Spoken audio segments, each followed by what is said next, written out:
ప్రధానమంత్రి జనజాతీయ ఉన్నత గ్రామీణ అభియాన్ అని ఒక కేంద్ర ప్రభుత్వం వారు ఒక పథకం ప్రవేశపెట్టారు. సో ఇందులో భాగంగా ముఖ్యంగా గిరిజన ప్రాంతాలకు సంబంధించి 25 విభాగాల్లో సాచురేషన్ మోడ్లో అభివృద్ధిని తీసుకురావడం దీని యొక్క ప్రధాన ఉద్దేశం. సో దాంట్లో భాగంగా మన జిల్లాలో 500 కన్నా ఎక్కువ మంది ఎస్టీలు ఉన్నటువంటి గ్రామాలు 165 గ్రామాలు ఉన్నాయి. అక్కడ సుమారుగా ఉన్న జనాభా 1,25,000.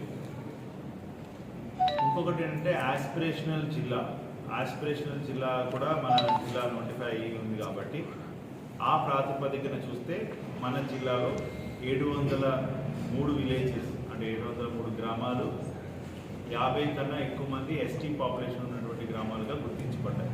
అక్కడ ఉన్నటువంటి జనాభా 2,13,577 మంది.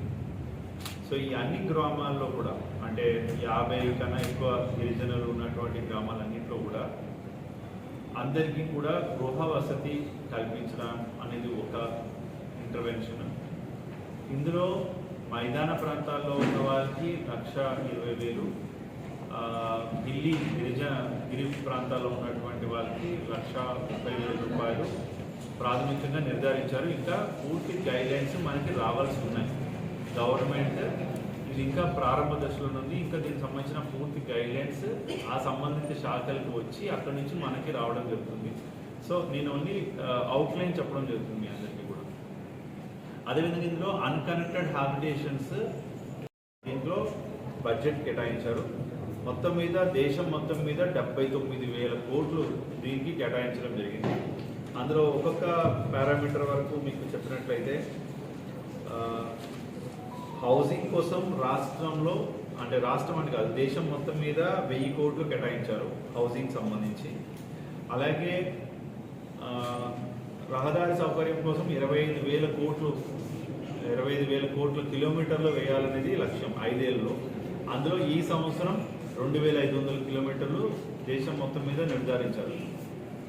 ఆ ప్రాతిపదికన ఇవాళ మన జిల్లాలో ఉన్న ఇంజనీర్లు పిఆర్ ట్రైబల్ ఇంజనీర్లు అడిగి ఎక్కడైతే మనకి ట్రైబల్ హ్యాబిటేషన్స్కి రోడ్డు సౌకర్యం లేదో ఉపాధి హామీలో కవర్ కావట్లేదో ఆ విలేజెస్కి కూడా మనం రోడ్లు ప్రతిపాదనలు తయారు చేసి పెట్టుకోమని చెప్పాము.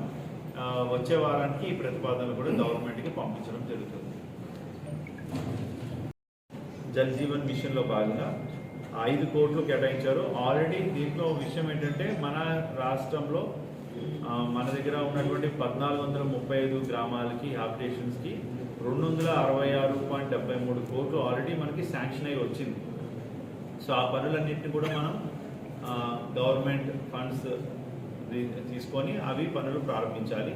ఆల్రెడీ ఇది శాంక్షన్ ఉంది కాబట్టి ఈ పనులు చేసుకోవచ్చు. దీంట్లో మెయిన్ ఏంటంటే ప్రతి ఇంటికి కుళాయి కనెక్షన్ ప్లస్ ఆ ఊర్లో ఒక ఫిక్స్డ్ వాటర్ రిసోర్స్ని మనం ఏర్పాటు చేయడం.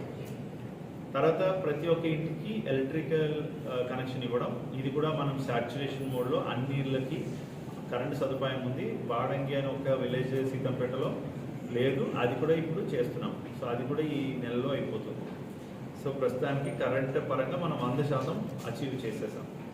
సోలార్ పవర్ కూడా ప్రతి ఇంటికి ఇన్స్టిట్యూషన్స్కి పెట్టమని చెప్పారు. ఇది కూడా గైడ్లైన్స్ తయారవుతున్నాయి. ఈ గైడ్లైన్స్ తయారైన తర్వాత అది కూడా మనం చేయడం జరుగుతుంది. అండ్ ప్రతి ఒక్క మొబైల్ మెడికల్ యూనిట్స్ కూడా పెట్టుకోవచ్చు ఇందులో. దీనికి కూడా 173 కోట్లు దేశవ్యాప్తంగా కేటాయించారు.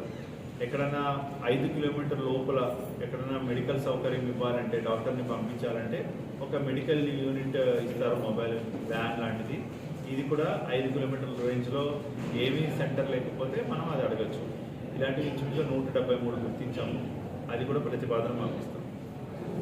అండ్ ప్రతి ఒక్క ఇంటికి ఎల్పిజి కనెక్షన్ ఇవ్వడం. తర్వాత సాక్ష్యం కింద 12 లక్షల రూపాయలు ఒక అంగన్వాడీ సెంటర్కి ఇస్తారు.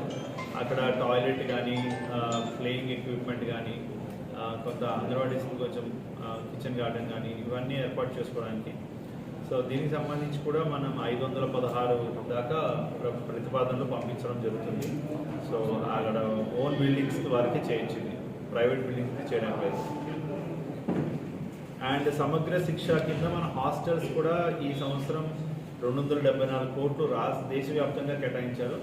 సో మనం కూడా హాస్టల్స్ కూడా కొన్ని రిపేర్ చేయాల్సి ఉన్నాయి, కొన్ని కొత్తగా కూడా కట్టాల్సి ఉన్నాయి.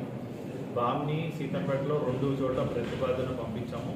ఆ సైట్ కూడా గుర్తించి ఐటీడీఏ పిఓ గారు ఈ వారంలో మనం పంపించి అవి కూడా శాంక్షన్ తీసుకుంటాం.